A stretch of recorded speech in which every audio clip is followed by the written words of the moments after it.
ಸರಿ ಏನಾಯ್ತು ಗೊತ್ತಾ, ಒಬ್ಬಳು ಮಾಡ್ಲಿದ್ಲು, ತುಂಬಾ ಚೆನ್ನಾಗಿದ್ಲು. ಅವಳು ನಮ್ ಚಿರುವಿಂದ ಬಿಟ್ಬಿಟ್ಟಿದ್ಲು. ಚಿರು, ನೀ ನಾನು ಮದುವೆ ಮಾಡ್ಕೊಳ್ಳಿಲ್ಲ ಅಂದ್ರೆ ಬಿಲ್ಡಿಂಗ್ ಮೇಲಿಂದ ಸತ್ತೋಗ್ಬಿಡ್ತೀನಿ ಅಂದ್ಲು. ಮೈ ಗಾಡ್.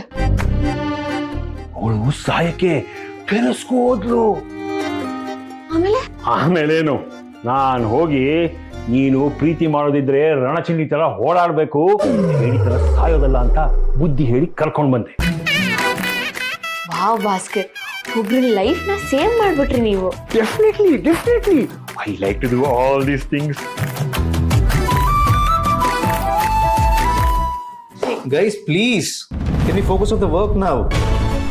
ದೀಪಾವಳಿ ಹತ್ರ ಬರ್ತಾ ಇದೆ and we have to come up with new designs. ಅದ್ರ ಬಗ್ಗೆ ಡೀಟೇಲ್ಸ್ ಎಲ್ಲ ಅದಕ್ಕೆ ಹತ್ರ ಕಲೆಕ್ಟ್ ಮಾಡ್ಕೊಳ್ಳಿ. ಆ್ಯಂಡ್ ಅಪ್ಕಮಿಂಗ್ ಈವೆಂಟ್ಸಲ್ಲಿ ನಾವು ಏನೇನು ಮಾಡಬೇಕು ಅಂತ ಅದಕ್ಕೆ ಹತ್ರ ಒಂದ್ಸರ್ತಿ ಡಿಸ್ಕಸ್ ಮಾಡ್ಬಿಟ್ಟು please get back to me. Okay? Sorry Chirag, ನಾನು ನಿಮ್ಮೊಬ್ರಿಗೆ ರಿಪೋರ್ಟ್ ಮಾಡೋದು ಅಂತ ತುಂಬಾ ಕ್ಲಿಯರ್ ಆಗಿ ಹೇಳಿದ್ದೆ. ಐ ನೋ ದಿಶಾ, ರಿಪೋರ್ಟ್ ನನಗೆ ಮಾಡಿ, ಆದರೆ ಅದಕ್ಕೆ ಹತ್ರ ಡಿಸ್ಕಸ್ ಮಾಡ್ಬೋದಲ್ವಾ?